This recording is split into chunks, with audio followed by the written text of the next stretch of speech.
जय जगन्नाथ। आज मु आमर जो नवधा भक्ति अच्छी नवधा भक्ति गोटे भक्ति हूँ दाढ़ता भक्ति। भगवान को पाइबार जो सब मार्ग रही ये 9टी मार्ग भितर गोटे मार्ग हूँ दाढ़ता भक्ति। भगवान को स्मरण करने, चिंतन करने, वंदन करने, अर्चन करने, पूजन करने ये सब मार्ग भगवान आश्रित कराई थाए। मुझे दाढ़ता भक्ति विषय रे गोटे सुंदर कहानी आज कहि। गोटे गाँव रे जड़े साधु थिले। से सदा सर्वदा भगवान सेवारे निजको नियोजित करुले।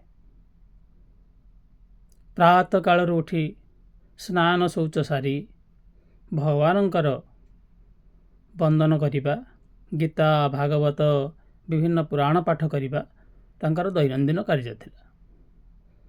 यही भाव में अनेक दिन बीती जाऊ थाए।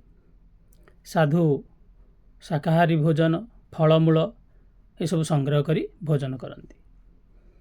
दिने साधु देखिले तांका आश्रम दे जड़े दंपति जाउछंती। तांका सहित छोट कुनी कुनी पिला 2 जण अछंती। माँ बापा अली अझट केते करूचंती। हस खुशी रे दंपति चलीचंती। साधुंकर नजर टिके तांका आड़े पड़गला। साधु चिंता कले, आहा कि सुंदर जीवन एमानकर। पिला छुआ अछंती, संसार समस्त सुख शांति माने भोग करछंती। ये जीवन बोध हुए सबुठ सुंदर जीवन।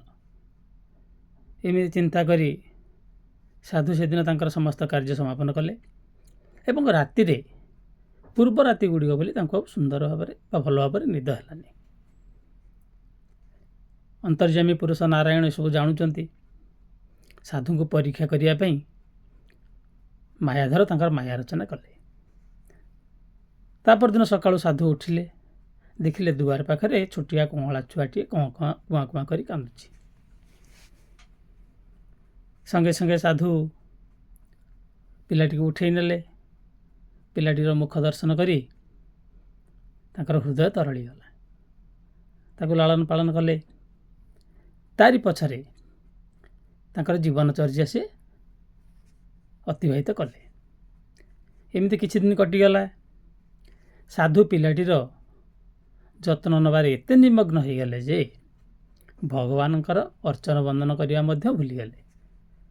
जो भली भाव पूर्वर से समय रे भगवान अर्चन करुले, वंदन करुले, पूजा करुले, पारायण करुले, गीता भागवत पुराण इत्यादि पढ़ुले, ये सब धीरे धीरे व्यतिक्रम हबार लगिला।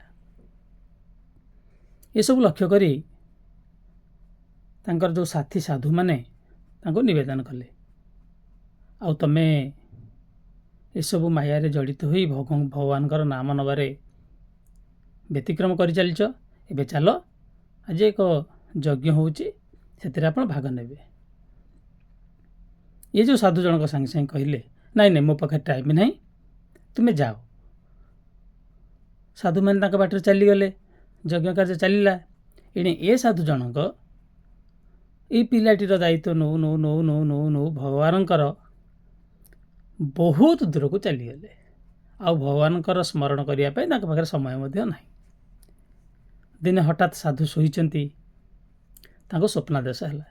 निजे श्री हरि विष्णु कहते, जो भली भाव दृढ़ समर्पण भाव रखी तुम्हें मोर पूजा करुल, मोर वंदन करुल, अर्चन करुल, से तुम व्यतिक्रम घटी।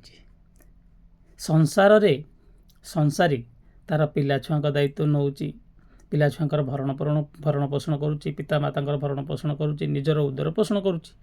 ता सत्वे भी से मते प्रार्थना करुच्ची। से हूँ संसारी। किंतु तुम्हें साधारण छोटिया छुआटी पाई प्रभु को भूलीगल। हठात साधुंकर निद भांगीगला।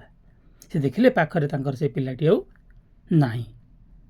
साधु मने मने चिंता कले, आहा मु केड़े बड़ भूल करदेली, मु मायारे पड़गली। मु किंतु एसबू करिवार नथिला।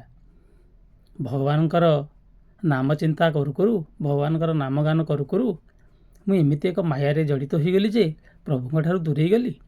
साधुଙ୍କ आखिरु ଧାର ଧାର ହେଇ ଲୁହ ଗଡ଼ିଗଲା।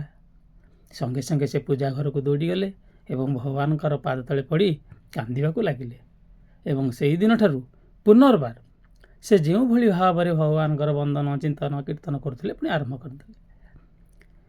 ତେଣୁ ଭଗବାନଙ୍କୁ ଡାକିବା ପାଇଁ ଏ ଯେଉଁ ଦୃଢ଼ ନିଶ୍ଚିତ, ଏ ଯେଉଁ ଦାଢ଼୍ୟତା ଭକ୍ତି ଏକାନ୍ତ ଆବଶ୍ୟକ।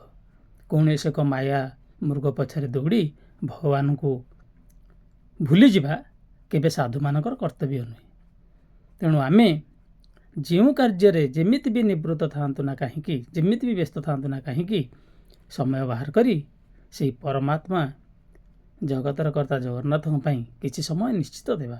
କାରଣ ଏ ଆତ୍ମା ହେଉଛି ସବୁବେଳେ ପରମାତ୍ମାକୁ ଖୋଜେ।